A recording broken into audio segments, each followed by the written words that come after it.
সকালবেলা ঘুম থেকে উঠে এমন একটা দৃশ্য দেখতে হবে এটা কখনো কল্পনাই ভাবিনি। আজকে আমার ঘুম ভেঙেছে অনেক মানুষের হইচই চিল্লাচিল্লির শব্দ শুনে। তো জলদি জলদি করে ঘুম থেকে বাহিরে গিয়ে দেখি একটা প্রাইভেট কার ধান ক্ষেতের মধ্যে পড়ে আছে। তবে আল্লাহ তাআলার অশেষ রহমতে কেউ কোনো তেমন ব্যথা পায়নি, কিন্তু গাড়িটার অবস্থা অনেকটাই খারাপ হয়ে গিয়েছে। ছেলেগুলো ভোরবেলা থেকেই গাড়িটা ওঠানোর জন্য অনেক চেষ্টা করতেছিল, কোনোভাবেই ছেলেগুলো সফল হতে পারতেছিল না। এরপর আশেপাশে মুরব্বীদের কাছ থেকে পরামর্শ নিয়ে যায় গ্যারেজে।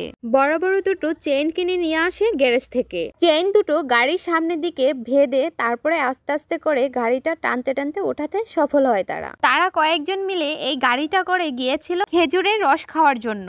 এইদিকে আবার আমি তো আমার বাড়িতে বেড়ার কাজে হাত দিয়েছি। আমার বাড়ির চারপাশের বেড়াটা প্রায় কমপ্লিট হয়ে গিয়েছে।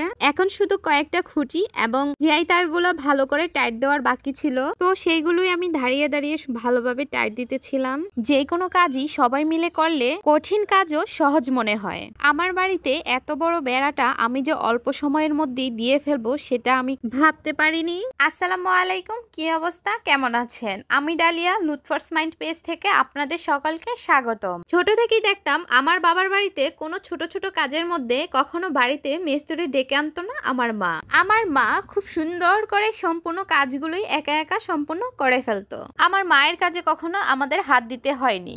আগের যে ভাঙা টিনগুলো ছিল ওগুলো আবার সুন্দরভাবে গুছিয়ে রাখতেছি, যেহেতু আমার ছেলেটা সারাদিন উঠানের মধ্যে ধরোধরি করে ছুটোছুটি করতেই থাকে, এজন্যই এগুলো সুন্দরভাবে গুছিয়ে রাখতেছি যাতে আমার ছেলেটার পায়ে না ঢুকতে পারে। এই নষ্ট টিনগুলো আসলে বিক্রি করে দেওয়া হবে।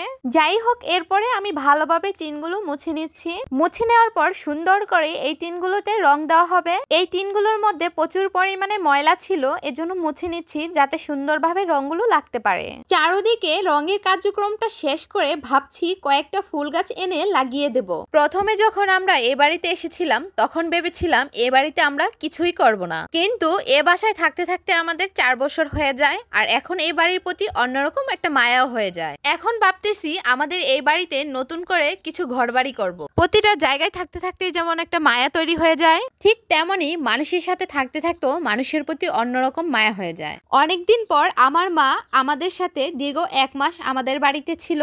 1 মাস থাকার পর আজকে সে বাড়িতে চলে যায় আমাদের বাড়ি থেকে।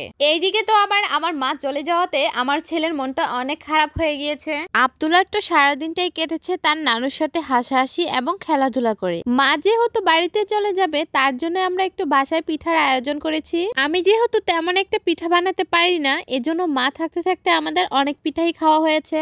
যাই হোক, আমার মায়ের জন্য সবাই একটু দোয়া করবেন। তো আজকের ভিডিওটি এই পর্যন্তই। সবাই ভালো থাকবেন, সুস্থ থাকবেন। আল্লাহ হাফেজ।